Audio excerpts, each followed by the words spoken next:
भारत गौरव आचार्य श्री पुलक सागर जी गुरुदेव के प्रवचन और लेटेस्ट धार्मिक भजन व कार्यक्रम निशुल्क देखने व सुनने के लिए हमारे YouTube चैनल जीन शरणम मीडिया को आज ही सब्सक्राइब करें और सबसे पहले देखने के लिए बेल आइकन पर क्लिक जरूर करें। एक बात याद रखना, जो कुएं अपने स्रोत को भूल जाते हैं वो सूख जाते हैं। जो वृक्ष अपनी जड़ों से नाता तोड़ लेता है वो सूख जाता है, और जो इंसान अपने प्रेरणा स्रोत को भूल जाता है उसके जीवन के सुख चैन भी सूख जाया करते हैं। कभी हमें जिंदगी में कुएं यदि सागर के स्रोत को भूल जाएंगे तो उनमें पानी नहीं आएगा, वृक्ष अपनी जड़ों को भूल जाएगा तो उसमें फल फूल नहीं आएंगे। और एक बात याद रखना, लोग पानी भी उसी को डालते हैं जिसमें फल फूल आया करते हैं, और जिस पौधे में फल फूल नहीं आते, छाया नहीं होती, उसे कोई पानी भी नहीं डाला करता है। तो अपनी ज़िंदगी में एक बात को हमेशा स्मरण में रखना कि हमारा स्रोत क्या है, हमारा उद्गम स्थल क्या है, हम कहाँ से प्रवाहित हुए हैं, कहाँ से हमारे जीवन का उद्गम हुआ करता है। यदि उस बात को जीवन भर स्मरण में रखेंगे तो ध्यान रखना, हम बहुत जीवन की ऊंचाइयों को प्राप्त करेंगे। अरे ऊंचाइयाँ तो एक गुब्बारा भी प्राप्त करता है, लेकिन वो चंद हवा में भरा होता है, हवा निकलती है और गुब्बारा नीचे आ जाता है। और ये ऊंचाइयाँ वह भी हुआ करती हैं जो मंदिर का शिखर प्राप्त किया करता है, जिसे देख करके लोगों के हाथ जुड़ जाया करते हैं, वंदना में हाथ जुड़ जाते हैं। वह भी जीवन की ऊंचाइयां हुआ करती हैं। तो ऊपर उठो तो गुब्बारे की तरह मत उठना, ऊपर उठो तो किसी वृक्ष की तरह उठना।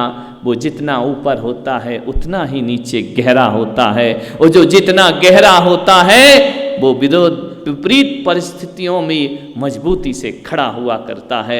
आज जिस पुलक सागर के तुम प्रवचन सुन रहे हो, मेरा उद्गम स्रोत यदि कोई रहा है, द्वारिका देवमती माता जी मेरा उद्गम स्रोत रही हैं। मैं उन उपकारियों को कभी भूल नहीं सकता हूँ, और इसलिए भी उपकार नहीं है कि उनके वंश में मेरा जन्म हुआ है, यह भी कोई बहुत बड़ा उपकार नहीं है। किसी भी वंश में किसी का पैदा होना यह तो प्राकृतिक व्यवस्था हुआ करती है, लेकिन मैं उपकार उनका इसलिए मानता हूँ कि उन्होंने केवल मुझे गोदी में लिटाकर लोरियां नहीं सुनाई हैं, उन्होंने केवल थपकियां दे करके सुलाना नहीं सिखाया है।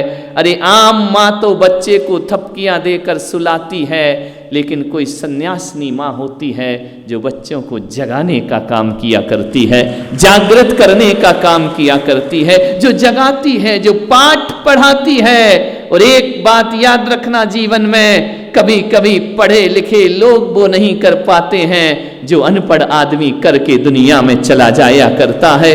कौन पढ़े लिखे थे? बड़े बड़े जिनके नाम दुनिया में हुए, जरूरी नहीं कि उनने बहुत बड़ी पढ़ाई की हो।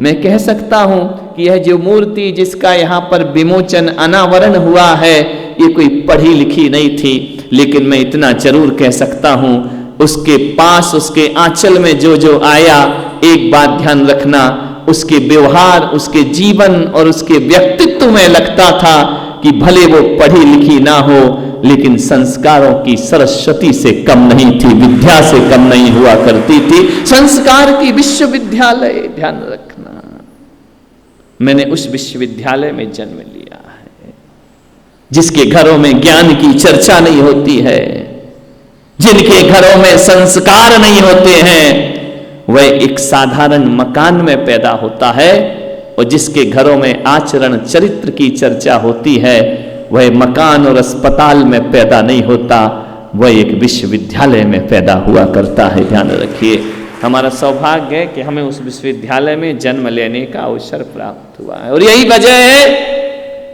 कि मैं आज तक अपनी दृष्टि में गुरु नहीं बन पाया। मैं बचपन से विद्यार्थी रहा और आज भी विद्यार्थी हूँ, और जिनेंद्र भगवान से निवेदन करता हूँ कि जब तक तुझसा ना बन जाऊं तब तक विद्यार्थी में जीवन मेरा व्यतीत होना चाहिए। आदमी को सीखना चाहिए, हर पल सीखना चाहिए, हर क्षण सीखना चाहिए, हर जगह से सीखना चाहिए।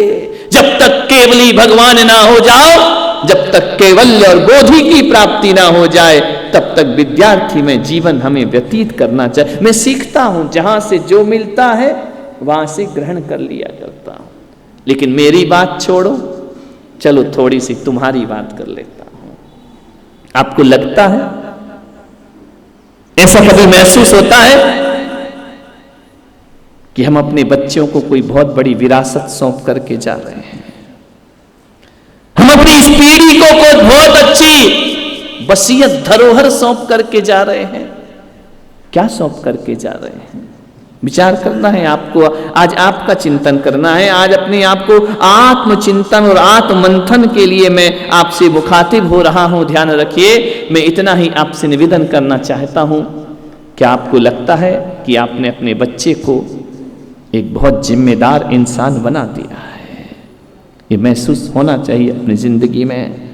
जिम्मेदारी का अर्थ ये नहीं होता कि नोट कमा ले, और जिम्मेदारी का अर्थ ये नहीं होता कि घर परिवार को चला ले, पत्नी ले आए, बच्चे हो जाएं, इसको जिम्मेदारी नहीं कहते हैं मेरे भाई।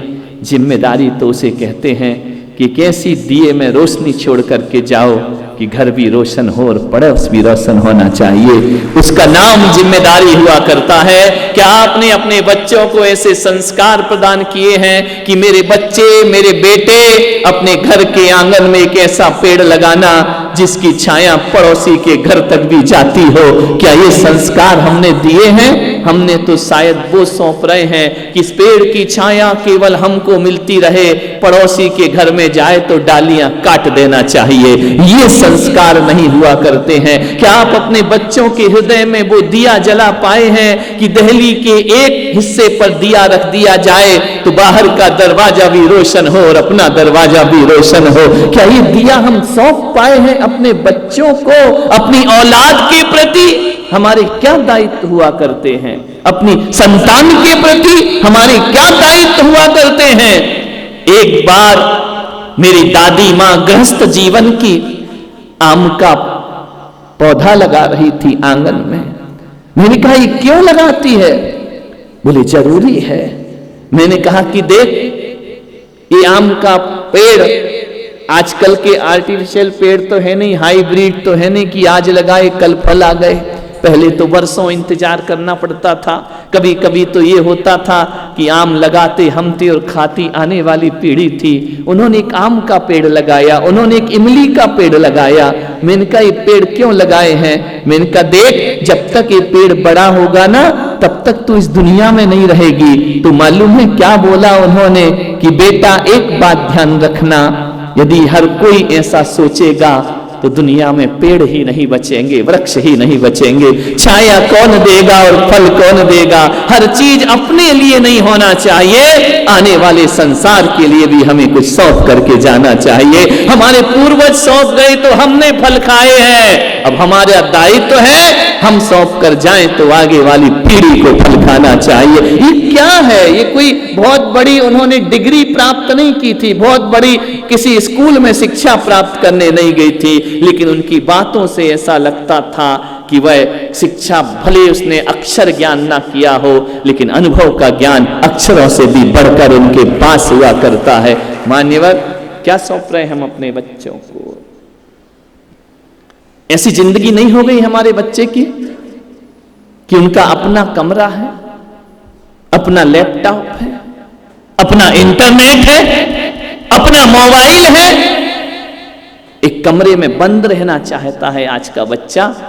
हम लोग वो थे कि बाहर भागना चाहते थे तो माँ बाप पकड़ के घर के अंदर लाते थे। आज का बच्चा बाहर नहीं जाना चाहता है, वह कमरे में बंद रहना चाहता है, अंदर से लॉक कर लेता है। उसकी जिंदगी उसका मोबाइल हो गई है, उसकी जिंदगी उसके इंटरनेट हो गया है, उसकी जिंदगी उसका लैपटॉप हो गया है। मान्यवर, आप सोचिए कि आपके बच्चों के व्यवहार में यह परिवर्तन आ रहा है या नहीं आ रहा है? मैं निकलता हूं, देखता हूं, पहले मोहल्ले मोहल्ले में, गांव में गिल्ली डंडा खेला करते थे। पहले वह समय था, कोलाहल होता था, स्कूल से बच्चे आ जाते थे। आज शांत वातावरण है। आपकी गलियों में, मैं औरंगाबाद में हूं ना, गलियों में बच्चे खेलते आज तक नहीं दिखे, लेकिन सारी रात कुत्ते भौंकते जरूर दिखाई दिया करते हैं। पूरी रात हमारा सोना हराम है, जीना हराम है, पूरी रात आवाज करते हैं। पहले बच्चों की चहचहाहट हुआ करती थी, कोहराम हुआ करता था, अब नहीं हुआ करता है। बदल गया माहौल हमारा,